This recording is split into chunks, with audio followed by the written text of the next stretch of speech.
Welcome to Digital Asset News. We take the top stories in cryptocurrency and digital assets and break them down into bite-sized pieces. Today, a couple of great stories. U.S. Securities and Exchange Commission's Compliance Office lists digital assets as a top priority for 2020 and why it's interesting that they use the term digital assets. Also, XRP won't take over major financial transactions until this one problem is solved, and we go over some of my favorite comments in the comments section, just for fun. Let's get to it. So first off, this is a juicy article. U.S. SEC, the Securities and Exchange Commission, and we have been talking about compliance issues and different things that are coming down the pipe as far as 2020, and these are the types of comments and stories that we'd like to see because we need regulation. There's too much scams, too many problems going on, whales manipulation, insider trading. This has to stop. And with the Securities and Exchange Commission coming in and the docket of bills, I think 22 in the year of 2020, coming before Congress to be voted on, this is going to be a fantastic year moving forward. So what is this article all about? Let's dig in. So first of all, it says the SEC, or Office of Compliance Inspections and Examinations, or OCIE, has announced its top priorities for 2020. This list, released on Tuesday and published annually, contains categories that are viewed as potential risks to investors in U.S. capital markets. So let's check this list real quick and see what they're talking about. So it's a pretty long, drawn-out information, but if we can just take the basics here. This was on January 7, 2020. The SEC and the OCIE today announced the 2020 examination priorities. Now let's just scroll down. The big one, financial technology or fintech and innovation, including digital assets and electronic investments advice. Now I want you to notice something. Nowhere on this page does it say cryptocurrency. Nowhere. Because when I first came here, the first thing I do for every kind of huge article is I'll press Command F and I'll type in cryptocurrency, for example. And of course, the only cryptocurrency that I have is my note right here. So then I said, well, is this even talking about digital assets and cryptocurrency? And when I typed in digital assets, here they are. So it's an interesting little caveat that the SEC is getting away from the terminology of cryptocurrency and just stating it as digital assets. And if you think about it, it kind of makes sense. Wording, how we word things and how we phrase and frame types of things will determine how the outcome actually is. So with cryptocurrency, it sounds kind of dark and forbidding, and there's just an element of secrecy to it I don't think the government really likes. But digital assets, now that term is something that I think the SEC, government regulators, U.S. Congress, senators can start to get behind and go, oh, it's an asset, a digital asset. Well, tell me more about it. I don't want to know about cryptocurrencies because that's for scammers, and that's for terrorism, and that's for Silk Road and whatever else. But an asset, well, my buddies over at Fidelity, they talk about it all the time, and JP Morgan and all those other places. So tell me more about that. So I thought it was interesting just how the terminology has evolved over a very short amount of time. Moving on, the OCIE also will continue to identify and examine SEC registered firms engaged in the digital asset space. So all these different institutions that are getting in, the SEC is going to start to go, look, we need regulation because we don't want to have happen what's been going on from 2010 on. All these different scams and different problems that have been going on without regulation. We are going to step in. We're going to make sure that Joe Investor is going to be safeguarded. But not only Joe Investor, but also you guys, the institutions, because we know that the government works for these institutions in one way, shape, or form. That's a topic for a different video. All right, let's jump back into the article. So it states here, according to the SEC Chairman Jay Clayton, OCIE's 2020 examination priorities identify key areas of risk, both existing and emerging, that we expect self-regulatory organizations, SROs, clearing firms, investment advisors, and other market participants to identify and mitigate. Now it just goes on to the 2020 priorities, which is retail investors, including seniors and people saving for retirement. And I can tell you right now, if these retirement funds start to dip into cryptocurrency and digital assets, even if we could get 1% to 3%, that'd be huge. Imagine all those types of investments that we could have as far as investors into this space. And now some people will say, well, Should, is that a responsible type of thing for these institutions to take these people's hard-earned money and invest into cryptocurrency and digital assets? Well, let me tell you something. Bitcoin just last year beat everything else out there as far as investments go. It beat the S&P 500, it beat gold, it beat everything. So if you are a financial planner or an institution and you say, look, let me take care of your funds. There is this asset class. It's new and it's volatile, but statistically, we can mitigate the risk if we just put a small portion of your investment into this, and I think it'll work out. And we've heard story after story after story about if you just allocate a small amount of percentage, and again, this is not financial advice from me. This is just what's going on in the institutional world and what I believe will happen. Their job is to make money for their clients. And if they do that, they look like geniuses. And this is the right time to allocate some of those funds into their clients' portfolios, because nothing has beat Bitcoin last year alone. And we'll just say that, actually over 5 years. But that's, again, another story for another video. Anyhow, it goes on to state that the priorities are information security, anti-money laundering programs, fintech innovation, including digital assets, and electronic investment advice. And this is what I've been harping on before. Now, when I got into this space in 2017, people did not want regulation. They didn't want any banks. They didn't want any type of government coming in. And you know what happened? People got scrawed all over the place. There was different ICOs, people getting ripped off. There was a lot of bad actors out there, and there still is. I mean, it's a reduction. So will government and regulation coming in stop all the scams and all the problems? No. But it's just like a speed limit sign. It's not going to reduce people from speeding, but it's going to cut down a whole heck of a lot of people speeding and getting into accidents. We'll never eliminate, but we can mitigate. And that's it for that story. Let's move on to our second topic. This one's good. So XRP won't take over major financial transactions until this one problem is solved. And I gotta tell you, for a title, that's a beautiful title. I stopped my track. I'm like, well, what is it? Let me know. I'd love to find out. So it states here, if one cryptocurrency can carry the weight of financial adoption on its back, it could very easily be XRP. In recent times, Ripple has made quite a bit of progress with popularizing XRP, its on-demand liquidity feature, formerly known as XRapid. Is pretty much the closest thing to mainstream adoption of cryptocurrencies, especially for financial institutions. And before everybody's head blows up, that is not me saying it. That is the author of this article saying it, not me. Even though I may believe in that, that's neither here nor there. And just for clarity, just to be crystal clear, these are my investments right here. And if you notice, I invest in Bitcoin, I invest in Ethereum, I invest in XRP, I invest in Chainlink, Cardano, and EOS. And those are my 6. So I'm not out here shilling everything. If you hear me talk about a particular project, it's because I'm biased and I make no bones about it. This is exactly what I have invested into, so that is what is going on. Let's get on with this article. So here's the one thing, slippage. That's the problem that is going to stop major banks jumping in and making XRP this global phenomenon. So again, what is slippage? And I forgot myself because I'm not a financial planner or a financial analyst. I just forget these terms. So slippage is a term that describes the difference in trading between the expected price of an asset and the price at which the trade is eventually executed. Slippage happens in pretty much every financial market and will happen to every trader at some point or another. Slippage can be quite common with volatile markets, such as the one that me and you invest in, called cryptocurrency. So, how is this a problem? Let's take an example. XRP's bid or ask spread is $20.35. Wouldn't that be sweet if it was $20.35? All the way up to $20.37.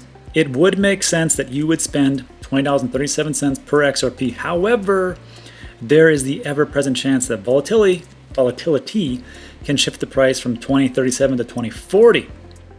On the surface, a price shift like that may not do much for the market, but it could be the difference between profit and loss. If a bank decides to buy 1 million XRP at $20.37, but the price then shifts to 2040 in an instant, that's a loss of at least $400,000.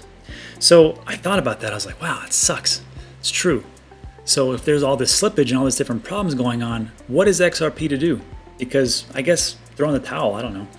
But I took a look at it, and I was actually Googling Swift and slippage, but I came across this article, and this is from Galgatron's blog. Galgatron, if you guys don't know, he is a pretty active person on Twitter, pretty smart guy. He's got a pretty long, extensive blog about cryptocurrency digital assets, mostly in XRP, and he's a pretty funny guy. But he pretty much lays it all out here, and let's take a look-see of slippage. And he states, I've also seen a lot of posts expressing concern that XRP cannot be used for transferring large sums because if the banks source their XRP from an exchange, it would take too long and would have an impact on the price, aka slippage. Both buying and selling this would erase all the savings. Well, my friends, banks will not be sourcing their XRP from exchanges. The intent is that they will be sourcing XRP from liquidity providers, or LPs. And I was like, what the heck's that? So I'm going to show you what an LP is in a little bit. Let's read the next second and third paragraph, and then I'll tell you. So LPs are companies that stockpile enormous reserves of XRP with the intent of providing wholesale buys and sells to large customers. Again, my question is, well, who are they? I know what they do, but who are they? And it's the facility of the LP to spread that volume over time into and out of the exchanges. The fact that banks can lock in a price with this liquidity provider conversion rates prior to committing to the transactions mean that LPs perfectly shield their bank customers from the volatility of the markets. So, if you have a group buying up XRP right now, imagine what that could do for them in the future. And right now, we know it's not much at all. So, it's around 20 cents. I think it's January 8th or 9th. I forgot the date. 2020. And its all-time high was $3.40. So imagine if you're a liquidity provider, bank, payment processor, some type of remittance payments, and you're like, hey, I can buy it for that, and later on I can use it. And you're telling me that I can actually get a little special rate every month because it's an escrow, and you release $1 billion? Well, maybe I might buy some from you. Going on, for example, this is a great example. Bank of Canada wants to send 1 million Canadian to Bank of India.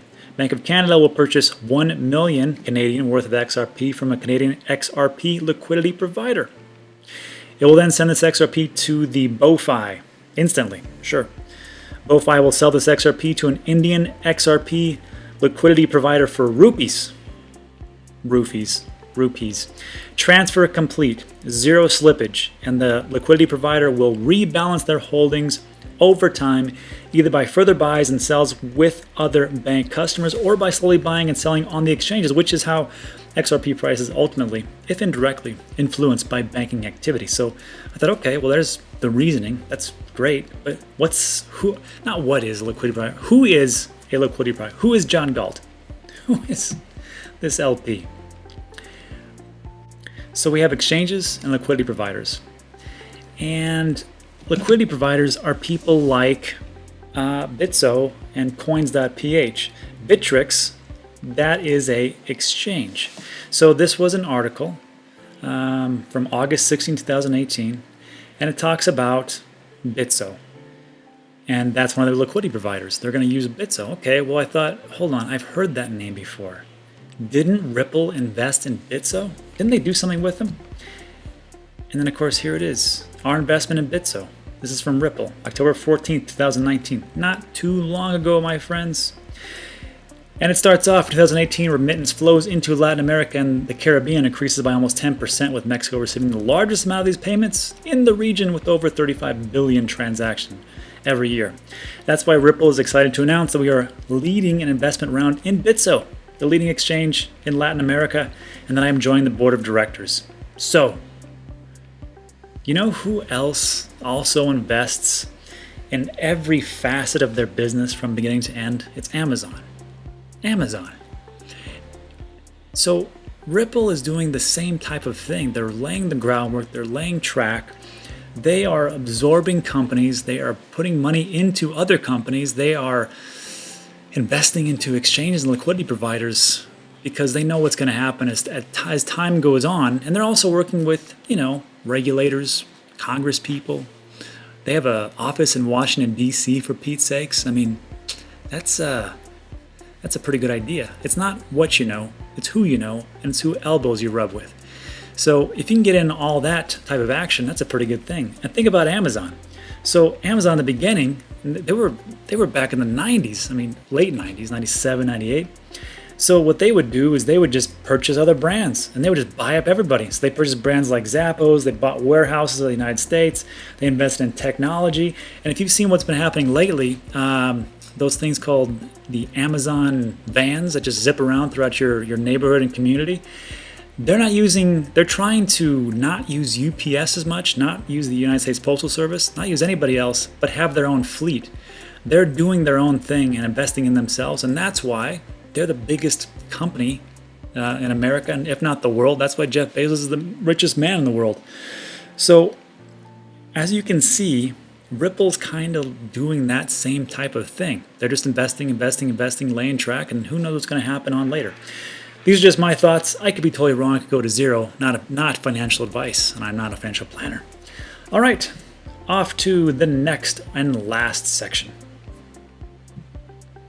So I had to bring this up, and if you want to stop the video right here, that's fine. Go on to the other fantastic different YouTubers that are out there. Oh, one more thing I wanted to mention, that Mr. B XRP did a fantastic video a couple days ago, which was his exit strategy. So if you don't know what an exit strategy is, you don't really have one, the bull market's coming, my friends. It's going to happen at some point. Could be, a little bit after the halving. Could be 2 years after the halving, which is May 2020. But it's going to happen. Statistically, it will. So go check out Mr. B XRP. I'm going to see if I can link him in my description below. But it was a fantastic video, and it was a couple days ago. And he doesn't just talk about like the nuts and bolts of it, but the psychological factors and how regimented and focused you have to be during a bull cycle. You have to be more disciplined in a bull cycle than in a bear cycle. And I didn't even think about that until he brought it up. So fantastic. Go check him out. But if you want to stick around, check out these replies in the comment section. These are my favorites. First of all, I don't know why everybody gets so bad of shape about if you're a Bitcoin maximalist, XRP maximalist, if you're a tomato coin maximalist. Watch out for tomato coin. It's a sleeper. It's like ranked 3,200, I think, and hasn't been active since 2014. But watch out. But I don't understand, what the big thing is, right? We're a very small portion of the community in the entire world that gets into cryptocurrency digital assets. We should all kind of have each other's backs. If one goes up, the other one goes up, right? I don't care if Bitcoin goes to the moon and XRP, is just kind of lagging behind. It'll get brought up. I don't care if Ethereum goes to the moon, because everything else will get brought up a little bit too. So I am a big cheerleader for all types of cryptocurrency digital assets. I mean, within reason. I'm not going to sit here and cheer for tomato coin. It's crazy. But yeah, I just don't understand. I wish we could all come together a little bit more. However, these are my favorites. Bearish and XRP. This guy, or gal, I don't know. He comes in every so often, and he says, he just by his name alone, I'm like, I don't think this is going to be positive for XRP. I'm just going to take a wild stab at it. So he says, XRP is trash. First 3 years of Bitcoin went from next to nothing to 31 bucks, whilst your trashy XRP has been running for like 5 years from a similar starter price and mooned at just 3 to 4. Conclusions, your coin is trash. And I said, hey man, always good to hear from you, Bearish. I thought it was good. It's a pretty good rub, pretty good jab. Oh, this one was from user 1. I think he's a Bitcoin guy, not for sure. I can't watch your video. Your title alone is just too gosh darn stupid. I'm trying not to cuss anymore, people. I'm trying not to cuss anymore. I'm doing my best. I just paused long enough to unsubscribe to the channel. I was like, great. Thanks for commenting. Look, I'm not for everybody. Some people just don't like the way that I speak, or I'm too slow or too fast, or I mumble sometimes or something, or the content they just don't like. And that's okay. There's tons of YouTubers out there. Find the one that you trust and you say, yeah, I can get along with that. That guy does research, or that gal does good research, whatever. So I was like, great, thanks for commenting. And then he says another stupid A reply. I was like, look, man, sorry the title wasn't your cup of tea, But if you just would have watched the video, you'd seen why I said the price prediction was a little out there. But if you judge the entire 30+ minute video on a description or a title, then sorry. So that was it. This was a good one. The gentleman states, or lady, is everyone just jumping on the stupid train? XRP will not hit the 3 digits. I have a big bag, but it's not going to happen within the decade or two, if it even will. But by that time, there will be another competition to share the pie. BitLord is a darn troll. He's just a troll that happens to get lucky during the second wave. And then Yuri says, they said the same thing about Bitcoin. So I had to laugh at that one because I was like, yeah, it's true. I mean, look, in 2010, everybody's like, why invest in that nerd money? No one's ever going to use Bitcoin. What? It's created from thin air? That's so stupid. And here we are today. Oh, this one was spicy. This was Zuby. You're irresponsible for making a stupid video on predictions. Just another XRP clown shill channel. And I said, thanks, Zuby. Thanks for commenting. Because you guys don't, I mean, I love it when you comment. It doesn't matter if it's negative or positive. I mean, usually it makes me laugh. I don't really get too upset. I'm too old for that. And then Paxton says, then GTFO. You don't know this guy. He's open about all his holdings. He holds 6 coins. He's not shilling anything. He tells exactly what he does. He's just as bullish on Bitcoin as he is on XRP. You don't like it, leave. And, you know, that's what it was. I was like, well, all right. And this one from Let Crypto made me think. And he says, I was the victim of that Ripple scam. And I had done a video about, I had just talked about scams, and then I went to YouTube and I just typed in Brad Garlinghouse, and the 6th video on the list was a scam going on at the moment after I had already relayed the information to YouTube like 3 times, and people have been doing the same thing, but it's still up. So this poor person says, you know, he lost 2,500 XRP. And look, I mean, we say like, well, how could you fall with that? That's so goofy. But look, put yourself in someone else's shoes. Maybe if you're a little bit new or don't know, whatever else, I mean, you get taken advantage of. And that's why I always talk about we need to have regulation, we need to have more things. And in all honesty, YouTube needs to do a better job. Let's just take it for what it is. Let's call a spade a spade. If they're letting these things go on, I think they're liable. That's just me. This was a good one from Big Nietzsche. If Bitcoin can go up with 3 million%, then I guess XRP can do 100,000%. Yeah, well said. I'll take that. And my last one of the day, there's more, but I think it's going on a little bit too long. But Moon Doobie, it's funny. He says, I am and always will be a tomato coin maximalist. So when I always say like tomato coin, when I say that, I had no idea that thing actually existed. I just made it up on the fly. And I looked it up on CoinMarketCap, and sure as hell, there it is. Tomato Coin 2014. It had like a market cap of like $14,000. I was like, wow, that's pretty funny. Just a coincidence. I am not an investor in Tomato Coin. And then the last thing I want to leave off is what David said. He says, I'll be honest with you, and I like your channel. I've been watching so many predictions about XRP for the past 2 years, and I'll tell you what, still at 20 cents. And people keep telling me to wait till it'll be okay. It'll grow, and still nothing. I've watched over 1,000 videos from $5 predictions all the way to 10K. LOL. When we can get to $1, then maybe, just maybe, there is a light. And I have to agree with him. I can remember in 2017 when the bull market came and I was so excited. I did not have an exit strategy. Again, go watch Mr. BXRP. Fantastic video on exit strategy. And I was, living the dream. It was great. Like, it went all the way up. I remember I could refresh my screen on Coinbase, the app, and Bitcoin had gone up like $1,000 in like an hour. It was amazing. But then as time went on, 2018 hit, and I didn't realize that there's these things called cycles, and that what goes up must come down. And of course, everybody can, you can say, well, that's so stupid. How can you not know that? Because you have to be regimented. You have to be more structured in a bull market than a bear market. In a bear market, it's just like, well, the price sucks anyhow. Let's just keep buying $20, $25 a week, see what happens. But in the bull, we have this part in our brain, pain and pleasure. And sometimes when those pleasure sensories get hit, before you know it, you're like, this will never go down. This is going up forever. I'm going to just hold this all the way to the top. And then before you know it, you're like, whoa, what just happened? 30% just got lost. And it's pretty tough. So I will just tell you that I think that some of the animosity and the hatred and the problems in the comment section, and that's why I go in there.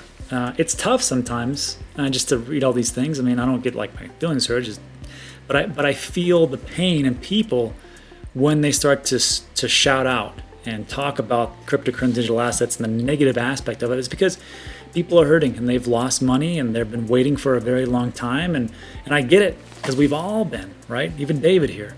So I'm not a financial planner, but I can tell you this. If you look at statistics and you look at the history, there's cycles. And every 4 years, there's this bull cycle, and it seems to go way, way up. And if you can hold on, I'm going to hold on. And I believe that it's going to happen. It's going to be parabolic. I think that in 2017, it was just driven by a bunch of FOMO and just retail investors like you and me. But when this next one comes, it won't just be retailers, just like the average Joe investor. It'll be institutions. It'll be big banks. It'll be government stepping in. It might even be, federal central banks. We don't know, but I can tell you that there's a lot of track and there's a lot of infrastructure built, just like what Amazon did in the early 2000s, to really become the global superpower that it is. And I think that's what's going to happen with cryptocurrency digital assets. So I feel your pain, brothers and sisters. I do. Just hold on, see what happens. All right. Thanks for going through the rants. I really appreciate it. And I will see you on the next one.